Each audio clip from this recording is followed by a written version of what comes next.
Watch that walker! Over there! Walker! Walker! There! It's not very often that a game reviews so bad that it gets pulled from storefronts, but that's exactly what happened with Overkill's The Walking Dead. This game actually got pulled so fast that I could have swore it was canceled, but sure enough, it was and still is playable by the general public, if you know where to look. We're going to take that look at Overkill's The Walking Dead, experience a version that was never officially released, and see if it deserves the second chance it was never given. I know you gave it your best. Just try again. As the name suggests, Overkill's The Walking Dead was developed by Overkill Software, the same studio behind the Payday series. And like the Payday series, The Walking Dead is a co-op first-person shooter, something that was right up their alley and mine. Left 4 Dead 2 is one of my favorite games, and between its addicting gameplay loop, active community, and seemingly endless selection of mods, I probably put thousands of hours into it. The Walking Dead is a bit different, however, aiming to bring a slower and more realistic approach. The concept seems pretty straightforward on paper. Take the fleshed out world of The Walking Dead, the addictive gameplay co-op formula of Left 4 Dead, and put a more intimate focus on its gameplay and story elements. And for good measure, maybe even throw in some of that looting and melee combat from Dead Island. But it's not always easy to translate what's on paper to a playable product, and as we can see in retrospect, Overkill wasn't necessarily successful in their execution. While the creators of Payday 2 managed to deliver something better than the last Walking Dead shooter, it still fails to live up to the lofty expectations set by its lore. I think I knew I was in trouble when I launched the game and looked at the characters' faces, and I wasn't quite sure where they were looking. In all honesty, the game works, it just doesn't feel as fulfilling or fun as I really would want it to. Overkill's The Walking Dead was actually slated for release all the way back in 2016 when its initial announcement was made 2 years prior. They must have been taking a few pages out of Dead Island's playbook, because it wouldn't be until after a series of delays that we would finally get a solid release date of November 6, 2018. But before its final release, its reveal at E3 2018 was met with a lot of criticism from both players and spectators. But that's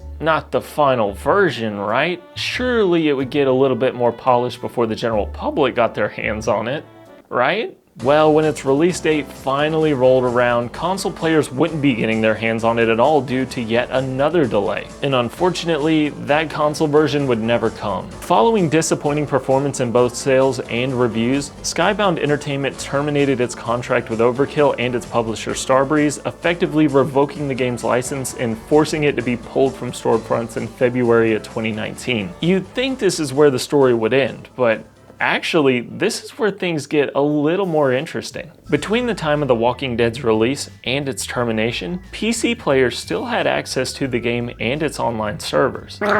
During this time, The Walking Dead was receiving multiple patches to improve the experience, and even new content was teased, which makes me wonder whether or not Overkill knew that the plug was getting pulled in the coming months. Of course, we now know that no amount of updates was going to save this game, but that doesn't mean that new content wasn't left on the table. In October of 2023, a build of Overkill's The Walking Dead leaked online containing content that was made in the later stages of development, but it never had a chance to see a release before it was delisted. The only question left on my mind was whether or not all of this unreleased effort made for an experience worth playing. So with no prior experience of Overkill's The Walking Dead, and me not really being a Walking Dead fan at all, we're going to take a fresh look at this build and see what the final build of this game had to offer. Heather, you there? If you can hear me, I need you to get back to camp. We've got walkers everywhere. How the hell did that happen? You start the game on your way back to base camp from a scavenging mission that'll show you the ropes of how this game works. The best way that I can describe the gameplay is Diet Dead Island. Ammo is very limited, putting a focus on stealth and melee combat. Melee attacks consist of light and heavy attacks that'll drain a stamina bar. You can also perform stealth takedowns on unsuspecting walkers and scavengers. The type of weapons that you use mostly depends on your class, which this game puts a very strong emphasis on. Your scout class can mark enemies, making them easier to take down, and your support class can supply health to the team. Every class gets a primary, a secondary, and a melee weapon. For some reason, they gave the old guy a stick. One trait that every class shares is the suppressor attached to their weapon that can actually degrade, putting a little more emphasis on the need to stay stealthy. Damn it. Trap! The stealth elements were something that I wasn't really expecting, and honestly, it's a bit of a unique touch. But the way that the missions actually play out is a different story. Special announcement. Like and subscribe for more trash. You have a map that'll display your playable missions as you unlock them, and missions are done in a linear fashion, completing objectives and scavenging for items, some of which are essential for progressing. Similar to Left 4 Dead, the way that these challenges play out and where the items drop can randomly change, mixing up things for multiple playthroughs. Sometimes it's collecting fuses and gas for a generator, sometimes it's collecting car batteries and jumper cables. Progression aside, you'll also find items for crafting medkits, lockpicks, and ammo. It's funny how, even though I've never played this game, I feel like I've done all of this before. Come on. I can't do it. Why? Why not? I can't. I'm not waiting here any more longer. Hey! It seems like all of the missions boil down to spam the search button while walking across highlighted cabinets, hold the progress bar to break locks, and make sure that you collect one of 3 doodads to open that gate that you could probably jump over. The difference is that in The Walking Dead, it's just not as fun. Melee combat is mediocre at best. Enemies almost always get hit in a general area, even if it's not where I'm looking, which also goes for any damage effects that the enemies take. There's very little gore or dismemberment, and what is there doesn't always reflect the area that I'm actually hitting. This game came out in 2018, by the way. Your heavy melee attacks can't be held, so you gotta time them, while also hoping that you aren't close enough for a walker to break your attack by grabbing you. Although sometimes they won't grab you at all.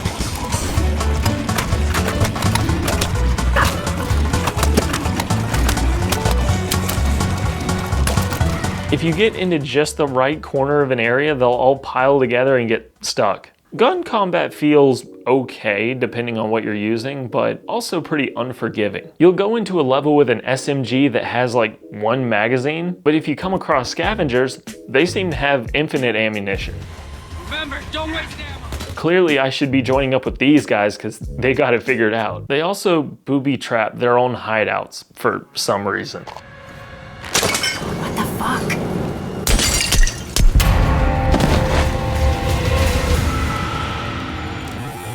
Yeah, that's another really annoying thing about this game. Virtually everywhere you walk has a bear trap or a Molotov on a piece of string waiting to light you up. And unless you're playing the scout class, you'll easily miss a lot of these. Trap! There!